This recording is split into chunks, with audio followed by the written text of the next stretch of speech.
Bienvenue à ce premier balado Au cœur des lipides, créé par l'Institut de recherche clinique de Montréal. Je suis Andréane Fortin, nutritionniste à la clinique de l'IRCM. Je serai votre animatrice pour cette série de balados. Cette première série inclura des capsules visant les personnes atteintes d'une hypertriglycéridémie, ainsi que les proches, les professionnels de la santé et chercheurs qui les entourent. Bonne écoute! Nous avons la chance aujourd'hui d'accueillir Dr Simon-Pierre Guay, médecin généticien et stagiaire postdoctoral à la clinique de lipides, nutrition et prévention cardiovasculaire à l'IRCM. Il viendra nous parler aujourd'hui des causes, conséquences et traitements possibles. Bonjour Dr Guay. Allô Andréane, merci beaucoup pour l'invitation.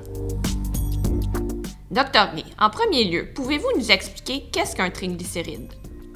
Oui, bien sûr. En fait, un triglycéride, c'est un constituant qui est différent du fameux cholestérol qu'on peut aussi mesurer sur une prise de sang. Les triglycérides sont en quelque sorte des gras que notre corps va fabriquer à partir de ce que l'on mange. Donc, les triglycérides voyagent dans notre sang et vont former une source d'énergie vraiment importante qui peut être utilisée et s'accumuler dans divers organes comme notre foie ou nos tissus adipeux.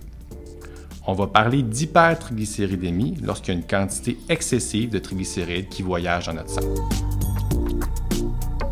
Justement, pourquoi peut-on voir une augmentation des triglycérides chez certains patients? Pour bien comprendre pourquoi les triglycérides peuvent s'accumuler dans le sang, on doit comprendre comment notre corps va produire, transporter et dégrader les triglycérides. De manière simplifiée, les triglycérides peuvent voyager dans le sang grâce à des autobus, qu'on appelle aussi des lipoprotéines, qui vont venir transporter jusqu'aux différents organes ou tissus les triglycérides pour qu'ils puissent être utilisés comme source d'énergie. Pour être utilisés par nos tissus, les triglycérides doivent absolument être coupés en plus petites molécules par des enzymes ou ce qu'on appelle des déchiqueteurs. Donc, l'hypertriglycéridémie peut survenir si, d'un côté, il y a trop de production de triglycérides ou trop d'autobus présentes, ou, de l'autre côté, s'il y a une diminution de leur métabolisme, souvent en lien avec des déchiqueteurs, des enzymes qui sont défectueuses. Et qu'est-ce qui fait que cela devient problématique et qu'on classifie ça comme sévère? En fait, qu'est-ce que ça signifie avoir une hypertriglycéridémie sévère? La sévérité de l'hypertriglycéridémie dépend de la valeur de triglycérides qu'on mesure dans le sang. Généralement, on fait cette mesure-là sur une prise de sang qui est faite après un jeûne de 12 heures. Normalement, la quantité de triglycérides dans le sang est inférieure à 2 millimoles par litre. Dans le cas de l'hypertriglycéridémie sévère, on voit des valeurs sanguines 5 fois plus élevées que la normale, donc des niveaux de triglycérides au-delà de 10 millimoles par litre. Et qu'est-ce qui fait qu'une personne développe ou non cette hypertriglycéridémie sévère? Chez les individus qui développent une hypertriglycéridémie sévère, on remarque souvent à la fois la présence de facteurs génétiques, mais aussi des facteurs environnementaux qu'on appelle aussi secondaires. Ces facteurs-là vont interagir ensemble, ce qui va mener au développement de l'hypertriglycéridémie sévère. C'est ce qu'on appelle souvent un trouble complexe. Chacun des facteurs seuls entraîne un risque faible de développer une hypertriglycéridémie sévère. Mais lorsqu'on les retrouve simultanément chez un même individu, c'est là qu'on va voir le développement de l'hypertriglycéridémie sévère.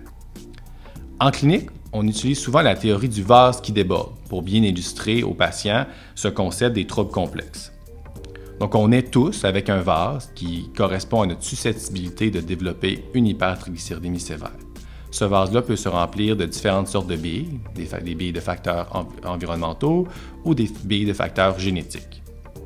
Une personne peut naître avec un vase rempli déjà aux 2/3 de facteurs génétiques et donc va avoir besoin de moins de facteurs environnementaux pour atteindre le sommet, voir son vase déborder et exprimer une hypertriglycéridémie sévère.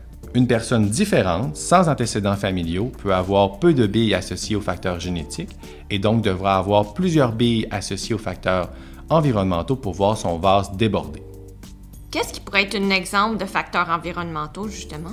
Les causes environnementales peuvent inclure, par exemple, nos habitudes de vie. On parle de notre alimentation, de notre niveau d'activité physique ou de notre consommation d'alcool. Ces 3 facteurs-là sont très importants pour déterminer notre niveau de triglycérides. Il y a aussi certaines maladies concomitantes que, s'ils sont non diagnostiquées ou non traitées, peuvent mener à l'augmentation des niveaux de triglycérides. Par exemple, il y a le surpoids, l'obésité, le diabète, un problème au niveau de la thyroïde ou certaines maladies au niveau du foie et des reins. En plus, il y a certains médicaments comme la cortisone ou les suppléments ou les remplacements hormonaux qui peuvent aussi significativement augmenter les niveaux de triglycérides chez les patients. Est-ce qu'il y a une manière de classifier les formes d'hypertriglycéridémie sévère? Oui, en clinique, on peut classifier deux types d'hypertriglycéridémie sévère, soit le syndrome d'hyperchylomicronémie familiale et le syndrome d'hyperchylomicronémie multifactorielle. La forme familiale, qu'on appelle aussi FCS, c'est une forme génétique très rare dont la prévalence dans le monde est estimée à environ à 1 personne sur 1 million. Cependant, cette forme-là est beaucoup plus fréquente au Québec chez les Canadiens français. On estime que c'est environ 150 fois plus fréquent, notamment en raison du phénomène de l'effet fondateur. Les patients avec la forme familiale ont très peu, voire aucun déchiqueteur fonctionnel pour dégrader les triglycérides. Leur vase est donc déjà presque plein de facteurs génétiques et donc ils débordent très facilement, ce qui entraîne la répétition des épisodes d'hypertriglycéridémie sévère. La deuxième forme, celle multifactorielle qu'on appelle aussi souvent MCS, est en fait la principale cause de l'hypertriglycéridémie sévère. On estime qu'il y a environ 1 personne sur 1000 qui en serait atteinte. Les patients avec la forme multifactorielle ont la plupart du temps une prédisposition génétique, ce qui entraîne une diminution partielle de l'activité des déchiqueteurs. Donc, leurs vases sont peut-être à la moitié pleins de facteurs génétiques et donc on doit nécessairement avoir des facteurs environnementaux qui vont venir faire déborder le vase et mener à l'hypertriglycéridémie sévère. Quels sont les risques à cette hypertriglycéridémie sévère? Le risque principal avec l'hypertriglycéridémie sévère, c'est vraiment le survenu de pancréatite aiguë. La pancréatite aiguë, c'est une inflammation subite au niveau du pancréas qui est très douloureuse. Donc souvent, le patient va se présenter avec des douleurs abdominales, des nausées, des vomissements. Cette inflammation-là est très grave, ce qui peut même mener à la mort et à des problèmes chroniques au niveau du pancréas. Ces problèmes-là peuvent mener à un diabète ou à des problèmes importants au niveau de la digestion. En plus de la pancréatite aiguë, on peut voir chez ces patients-là une augmentation du risque de maladies cardiovasculaires, mais aussi de l'accumulation excessive de gras au niveau du foie, un phénomène qu'on appelle la stéatose hépatique. Finalement, Dr. Guy, vous parliez plutôt d'identifier la cause de l'hypertriglycéridémie sévère. Pourquoi est-ce important? C'est important parce qu'en clinique, on ne traitera pas de la même manière la forme FCS et la forme MCS.